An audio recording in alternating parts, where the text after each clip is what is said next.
Por Euskal Herria Bildu, Óscar Matute. Sí, muchas gracias, señor presidente. Señora vicepresidenta, buenas tardes. Comenzaré con una frase pues muy fácil de encajar aquí. Su comparecencia ha tenido, desde nuestro punto de vista, luces y sombras, y le explicaré por qué. Nosotros le habíamos pedido la comparecencia, y cierto es que también la tiene a petición propia, para que explicara las acciones que iba a tomar el Ministerio para acometer las necesarias reformas del sector eléctrico. Y en esa parte sí que creemos que ha señalado diferentes acciones y medidas, además de una visión y un diagnóstico sobre la situación actual, que no le niego podemos compartir en alta medida. Pero creemos que las sombras tienen que ver con que tampoco hemos visto con claridad, más allá de algunas pinceladas o algunos rasgos, cuál es el verdadero objetivo. Si vamos a avanzar hacia un modelo democrático, hacia un modelo bajo control público, y ahí no hemos visto, más allá de las iniciativas, digamos, de carácter subsanatorio o paliativo que pueda tener el Estado para con los sectores más desfavorecidos, no hemos visto verdadera voluntad de tener intervención pública, de tener iniciativa pública, de que el Estado esté presente en un sector estratégico como es el de la energía, y lo esté como lo están otros estados, ya no digo en mayor medida, sino como lo están otros estados, como no ha renunciado a estarlo el Estado italiano a través de Enel, hasta el punto de jugar en otras ligas o en otros escenarios que el de su propio suelo, y a través de otras empresas que antes eran públicas, como Endesa, para ser el máximo accionista. Pero, como digo, no solo con el control público, sino que tampoco hemos visto medidas que, en definitiva, pongan coto a una realidad que todavía hoy no ha salido aquí, pero que yo no voy a negar, que sacaré, como lo he hecho en más de una ocasión, que es el del oligopolio eléctrico, es el del poder de las 4 grandes eléctricas del Estado español que determinan en buena medida la actual situación, tanto tarifaria como de orientación. Pero, como le decía, en lo que tiene que ver con las luces, nosotros compartimos su visión sobre los riesgos del cambio climático y la necesidad de tomar medidas urgentes o drásticas, como ha señalado en más de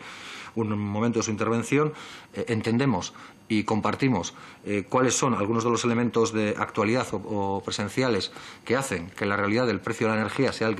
que es en la actualidad, es decir, ya sea desde el ejemplo, que no anécdota, de lo que pueda estar pasando en otras latitudes de otros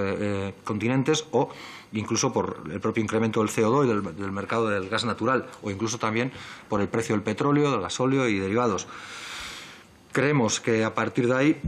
muchas de las iniciativas que han planteado pueden ser correctas, pero son iniciativas de futuribles, son iniciativas que ahora resultan poco tangibles, poco visibles ante la realidad que enfrentan cada vez más y más ciudadanos. Y le diré por qué señalo eso. Es decir, cuando usted nos plantea como medidas concretas, por ejemplo, o medidas en la buena dirección, quiero decir,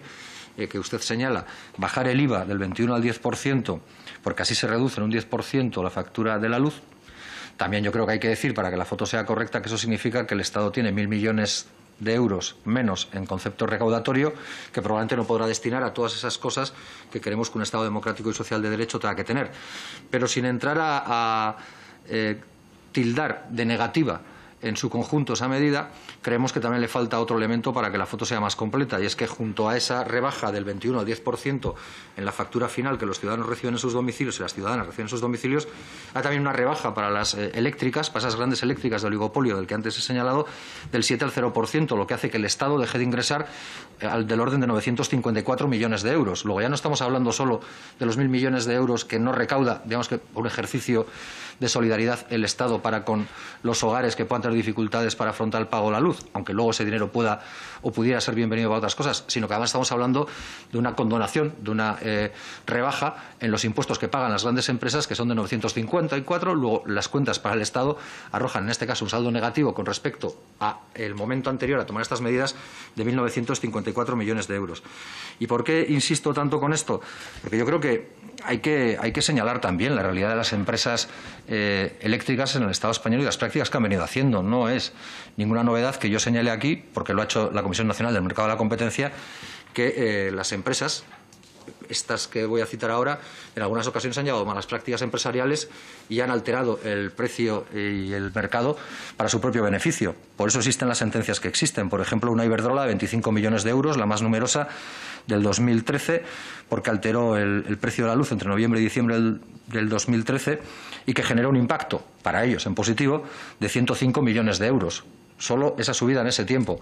La multa fue de 25 millones. Ellos ingresaron 105. Yo imagino que cualquiera se verá tentado a seguir haciéndolo cuantas veces sea necesario si la cuantía de la multa es inferior al beneficio que uno obtiene con esa operación. Pero podemos ir más allá. Naturgy también fue condenada en el 2000,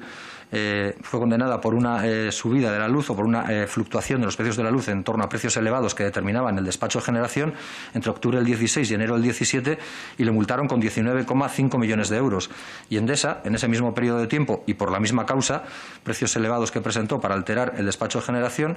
pues lo fue con 5,8 millones de euros. Los beneficios netos de las tres empresas que he citado, Iberdrola, Naturgy y Endesa, durante el año en el que cometieron esta infracción muy grave, según la Comisión Nacional del Mercado de la Competencia, fueron, en el caso de Iberdrola, de 2.572 millones de euros, en el caso de Naturgy de 1.445 millones de euros y en el caso de Endesa de 1.411 millones de euros. Y esa es la realidad que en este Estado se ha dado, y ahora le voy a dar otro dato que también acrecienta o asienta esa realidad. Es que del conjunto de dinero que les sancionaron en clave de multas a pagar por esas prácticas o infracciones muy graves, según la Comisión Nacional del Mercado de la Competencia, a día de hoy, porque casi de la competencia o de la impotencia, viendo lo que voy a decir ahora, a día de hoy hay que señalar que esos 50,3 millones de euros que tendrían que pagar a las arcas del Estado por eso que habían hecho, no han pagado nada. Cero. Y eso yo creo que también es algo que hay que poner encima de la mesa para que los ciudadanos conozcan. Porque parece que tienen unas capacidades, aparte de unos bufetes de abogados, imagino que tremendamente solventes, unas capacidades que se nos escapan a los demás para poder burlar incluso la acción o las decisiones judiciales a base de recursos interminables cuando le vienen mal. Pero eso no invalida ni